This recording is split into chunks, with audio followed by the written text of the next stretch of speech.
Well, hello there and welcome back to the Common Farm Flowers channel. I'm here with a guest. Very exciting. This is Daisy McAndrew, very, very old friend of maybe, I think, about 30 years. More, I think. And I've been wanting to talk to Daisy for a really long time. She's a journalist, a pundit, royal correspondent for NBC, pop up all over the place. I turn on Channel 5 and there you are. I listen to the radio, there you are. Gob on a stick, we call her. You're always there. And I am going to be doing more live chats with guests on my Substack club. And so I need to know how to interview people. So obviously this is something I got my first job at 19, and that was mainly writing profiles of MPs for their sort of school mag called the House Magazine. Now that is 34 years ago. And there are lots of different types of interviewing. Interviewing is the first thing, and it depends what you want to get out, obviously, of your subject. You know, obviously there's the kind of old Jeremy Paxman gotcha type interview. I'm never going to do that. Which is also pointless because you never learn anything. I'm very, very allergic to that type of interview, so I wouldn't ever be trying to convince anyone. I mean, there are some really obvious things, but it's easy to forget. Listening.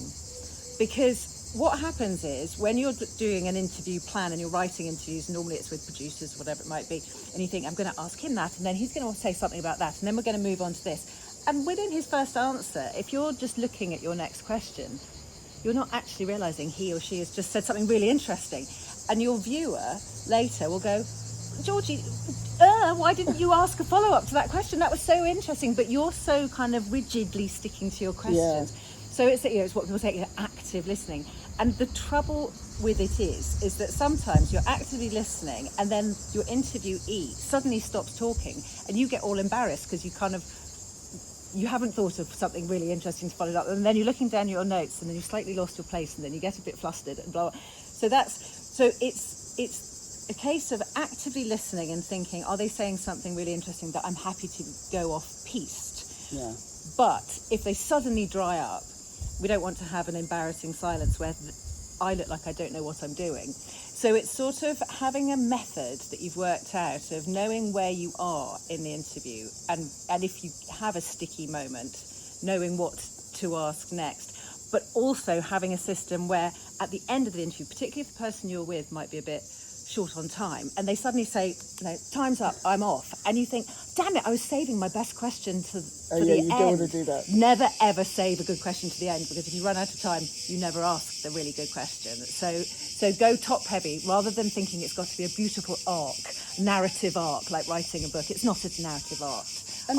So would you say that a good interview is much more of a conversation than a, hello person, tell me the thing that I think I already know and I want you just to put it in your own words? Exactly that. And the other thing is there is no such thing as a stupid question, because we're also worried, and I think particularly women are very worried about how we come over, very worried that maybe we're going to come over as ignorant. So when somebody says something that you're not quite sure what they mean, you think, I'm going to sound really thick if I say, sorry, could you explain that? Yeah. Actually, you don't sound thick. You sound professional, because the chances are the person watching or listening also didn't quite get it. And it's not rude to say, would you just mind explaining that a little bit more, expanding on that a little bit more?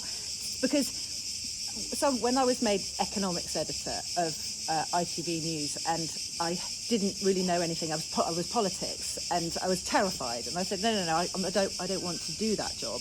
And my boss said, but Daisy, you're really good at explaining complicated things in a way that other people can understand it, our viewers can understand it. And I said, only if I understand it. Yeah. I can't just regurgitate something that I don't really. So I was really scared then, because I was having to go to Bank of England and ask, about stuff that I didn't really. But I realised that there's no such thing as a stupid question. Yeah. And if I just was completely upfront about it and say, right, not quite understanding what you're meaning about quantitative easing, can you explain it to me one more time? It didn't make me sound stupid. It just, the viewer just thought, yeah, thank God she's asked. Also, it makes the person who's being interviewed, makes them be clear. Exactly. And it stops them hiding behind gobbledygook. There's a lot of people, dare I say it, of one particular gender, will try to baffle you with science or try to show off about how clever they are, and, use 10 words when one would do. And actually you coming going, just run that by me again. Yeah. It's not stupid. It's just you're trying to really understand that story or that person or that subject. I never really want to know particularly a thing. I'm always just interested in the person. Yeah. Because you've had such an interesting story, and I hear you. I mean, honestly, look up Daisy McAndrew, and you've done so much interviewing over the years of everybody under the sun, and what you're really good at is you sit there and you just say, tell me your story. Yeah. And that's what I want to be. I want to be a person who can say, tell me your story. And the only thing, I mean, if you can host a dinner party, you can interview absolutely anyone, because there's a very, very similar skill set there of, noticing. I mean, it's I do a lot of kind of chairing conferences and that sort of thing. And, when you have to chair a panel discussion, that really is very similar to really difficult. But it's very similar to dinner party, or any sort of party. You're looking at to check that the person who's speaking the most, that you can very politely shut him up, and the person who's finding it difficult to get a word in edgeways, that you're gently encouraging them to come out and say something interesting and get the conversation going. And so a lot of those social skills that we were taught, as children, come in really useful. And again, it's all about listening. But if somebody is boring for Britain, trying to move them onto something that's a bit more interesting. I think it's moving. That's what I'm concerned that I get it right, in that I'm really interested in the story of the person, and I want to. So, for example, you have had a really interesting career. You left school and decided not to go to university. I think this is a good story about a midlife woman. Tell us that Even worse, I went to the London School of Economics. Did you? And discovered that I hated economics. So the irony of then when I just had my second baby, being asked to be economics editor was not lost on me, and wouldn't have been lost on my economics professors. But you thought, I don't want to do tertiary education. I'm just going to get a job. I was just bored. I was precocious and bored, and I'd done the wrong subject. And I thought, well, if I want to go back to university in a year, but I didn't. I just wanted to be an adult. I wanted to earn money and get a job and all that. And so I got a job in the House of Commons. And then imagine that, your first job, going into edit the House magazine. Well, you didn't go in as the editor. No, but I was doing that at 23. But you'll remember, I was a teenager who liked to pretend I was 25. Like every father will say about theirs, like, 14 going on 22, but I really was 14 going on 22. You were. And then so what was the progression? You're editing the House magazine, the House of Commons magazine, your great interest is politics. Yeah. You come from a household, your family, this is a place where you sit at dinner and we talk politics, and there are politicians, and it's kind of, it's a combative environment. Yes, but I think it was really having role models, and that's something that I'm incredibly passionate about and always have been in my career, because my friends had a great friend called Sue Tinson who had edited the News at 10, and so I saw a woman doing a job, and that I thought sounded so exciting, TV news, blah blah. And so she was a real role model, and she'd long retired by the time I went into to that area. But it just made me have that belief that it could be possible, and I try to mentor as many teens and young people as possible, particularly if they've come from a background where there are no journalists in their family, or no politicians, or no what, so they don't have those role models. And it's particularly difficult because it's not just that you might know somebody who might know somebody who might be looking for work experience. It's not just that sort of horrible nepotism and old boys network. It's that belief and that confidence, and that is such an important thing for young people. And I had it because I had seen successful women who I knew and I really liked. So I think that was great. And so I went into the lobby, and I was working in magazines and then newspapers.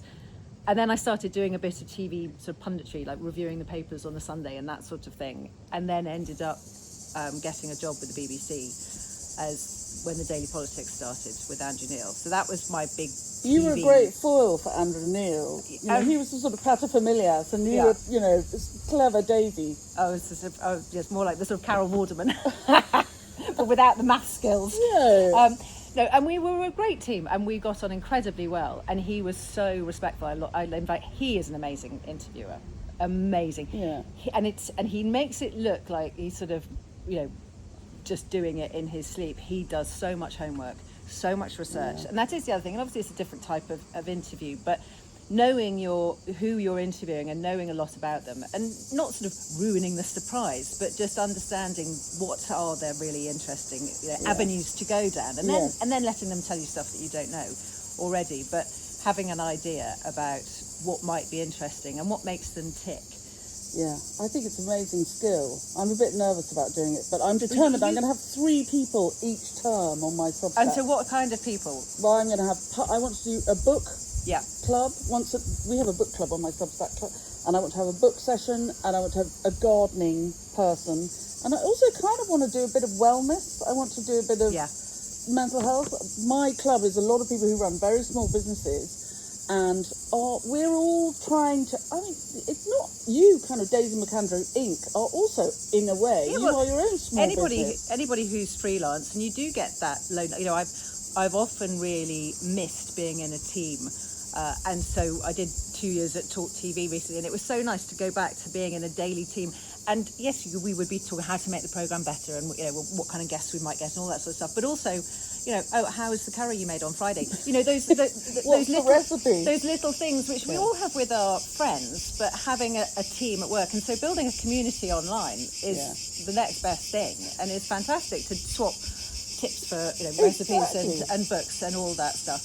And people will say to you, going back to the interview thing, they'll say, imagine if you're doing public speaking, which is sort of similar skills, they'll all say, or imagine the audience naked and all that sort of thing, which is all a bit silly and cliched. And I've often said, don't ever imagine your interviewee naked. That will be a total disaster. But you get all this random advice when you're doing these types of jobs. Have you got any disastrous stories? Well, I've had a few recently. I was doing a massive speech to a big property. I've ended up doing quite a lot of work with various property organisations, and it was at the Excel. It was 2,500 people. It was really, really big, and it was they'd say, can you just do an hour on the economy and politics and what's going to happen in the next year. Can you just do an hour? Yeah. So you stand up and speak for an hour. Yeah. And I'm getting, and again, I used to have that sort of imposter syndrome thing that I'd say, I'll moderate and I'll do panels and I'll do this, but I don't want to be the speaker. I don't want to make the speeches. And then I sort of just 1 year said, I'm just going to say yes to everything. Yeah. Absolutely everything. And just be really brave. And I get much more nervous about that. Anyway, beforehand, I was saying to this lovely girl, is there some water on the stage? And she said, yes. And then I went up there, and after about 10 minutes, looked down and realised there wasn't. And it's one of those things, if there is water, you don't need it. And if there isn't, you do. Drying mouth. And I started to get a dry mouth. And I'm sure it was psychosomatic. I'm sure it's because I knew there was no water. Anyway, and I'm going on about what disaster the economy is and what disaster everything is, how appalling everything is. I've been really, really gloomy. And I started coughing. And then I had to say out loud, could somebody possibly bring me a glass of water? And it seemed like it took absolutely forever. And then a man came onto the stage and very sweetly, and I said, but when you've swallowed it, and by this time then my eyes are pouring. Then my eyes are pouring, and I thought it's absolutely fine. They're in pitch darkness. They can't really sleep. I'm like a little pin. I'm miles away from them. So I just thought, I don't want. And I was wearing one of those Janet Jackson microphones, and I thought, I don't want to start wiping my face because it'll all go. So I just thought, I'll just style it out because they probably won't be able to see. Then I realised it was coming out of my nose. And then I looked to my left, and there was a screen bigger than that wall with my intense close-up of my face. By which time the same man came out with some tissues onto the stage for me. I was dying at death. And then I managed to say something about, I'm so upset about the state of the economy that, I can't hold the tears back. And it was dreadful. But you push on through. And that's the other thing. Both with public speaking and interviewing, if you get embarrassed, your subject and your audience get embarrassed. Yeah. So the word, if you can just keep going and laugh at yourself. Yes. If you laugh at yourself when something goes wrong, in all those situations, if you make a joke, everybody relaxes and they think, okay, she knows what she's doing. Yes. Because people are nice. Yes. So they get really embarrassed if they think you don't know what you're doing because you're going to get embarrassed. Yes, so if you're relaxed and you go, I'm really sorry, my eyes are pouring, my nose is pouring, I'm just going to regroup and carry on. Then they're not having that bottom clenching moment of embarrassment on your behalf. And if they're relaxed, you're relaxed, and it all. Well, that's very good. Well, we have got glasses of water. It's okay. We talked about having glasses of wine. But we might have glasses of wine soon after this. You wouldn't have shut me up if we'd had glasses of wine. I think so. Would you have any 3 tips for somebody like me who's kind of thinking, I would need to make my club more interesting, and I've got to keep it interesting for me as well, and I get bored with my own voice. So I want to bring in guests like you. What are the 3 things you would say that I should remember for being during the interview? Yeah. Yes, during the interview. If you lose your train of thought, just have a little phrase written down that will bring you back. Brilliant. So, and if they're like I said before, do not keep the juiciest question to the end in case they suddenly say, I'm late to pick up my daughter from school, or whatever it might be, and you're like, damn it. Keep it going, but try not to talk too fast. I mean, I am a fast talker. I am too. And that's fine, but you might kind of bamboozle them because although I said do a lot of research, if you sort of vomit out all the research you've done, they don't really know which direction you want to go in. So, and keep the question short. Keep the question short, because then they can the shorter the question, the more space there is for an answer, I think. And the other thing is, in natural conversation, we're very brought up not to have a pregnant pause because it seems a bit rude. You don't need to worry about that in an interview. Now, this is more sometimes in an interview, perhaps with a politician, where you're trying to get them to tell you something, but it works just as well in a friendly conversational interview, because if you ask them a question and then they give you a sort of short answer and then they pause, your natural instinct is to jump in. But if you just leave the pause for a minute, they might well have gone on to say something else a bit more interesting, because it's not the same as a conversation where what you're saying is just as interesting as what I'm saying. It's not. Yeah. The interviewee has the really interesting stuff, and you're just providing them with an opportunity to say the interesting stuff. Now, of course, if you want it to be about you, then that is different. You know, if you want to say, well, that happened to me and blah, blah, blah. Yeah. But if it's all about the interviewee, then leaving them with what might feel to you a slightly uncomfortable pause is quite a good tip, just because then they might say, and they might fill the pause themselves by going a little bit further than they would have done if you jumped in. That's incredibly good advice. Also, I think it gives, if there is we all have a breath, it gives time for the people who are watching to not catch up, but just sort of, we know each other. Yeah. We understand what we're saying, but other people don't. And again, as long as it's obvious that it's not a mistake, you know, that people are going, what the hell's Georgie doing? Why is she letting this poor man sit there in silence? You know, if you're sort of smiling but nodding, almost like encouraging him or her to say a bit more, it's not as uncomfortable as you might think it is, and it does sometimes get them to say a bit more than they would have. That's really, really helpful. I'm going to just shut up more. That's what I'm taking away from this, is I'm going to listen, and I'm going to not barge in on the answers. And do have your questions run down, but also have them themed, so that if you go down an amazing, another avenue, just have a quick glance at your notes to say, have I forgotten that? Because you don't want to wake up in the middle of the night going, I can't believe I didn't ask that thing that I was desperate. Amazing Daisy McAndrew, and I forgot to ask her about the House magazine, or the actual thing. Actual thing, yeah. And have fun. Well, I just think it's a really fun thing, and I hope for my club, it's just going to change things up a little bit. You know, nothing stays the same, does it? No. All of our careers have evolved. We're not sitting there doing... It's really important that we don't sit there doing the same thing, that we do keep moving along. And the only other thing, which because sometimes when I've helped people with, but again, this is much more public speaking, but it's along the same theme of making sure that your audience doesn't get embarrassed. One of the worst things, when you've galloped your way through a speech and it's gone absolutely fine, and I've seen this happen so many times, and then the audience doesn't realise it's over. So they don't clap, and then you've got this hideous moment where somebody goes, that's it. You know, and then suddenly the whole room is dying for them. And all you need to do is say thank you very much or something. Or as you get to your last thing, you just say it louder.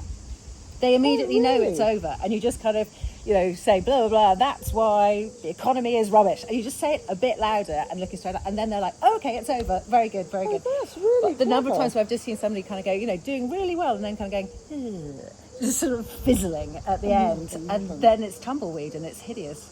Yeah, I would be really tempted to say thank you very much, everybody. Yes, well, that is nothing. Clearly, I'm now finished. I'm screwing up my face now, definitely. And I'm walking off the stage. Well, look, we are thank you so much for all of that. And we are on holiday here in the beautiful Languedoc.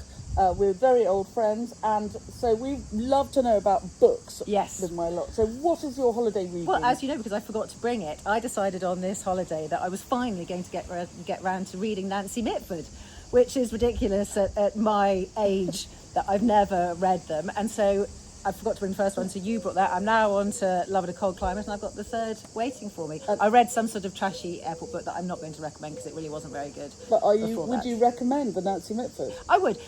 It's in, they've got a trigger warning at the front, which kind of amused me, but it was quite well written. It said, there are some phrases in this book that are offensive, always were offensive. We have not changed them because we don't want to pretend they weren't said. Yes. And I thought, that's a very cleverly written trigger warning. And it does, but when you do see certain phrases, you're a bit, wow. That's unexpected. Yeah, that's unexpected. But no, I'm enjoying them. They're very jolly.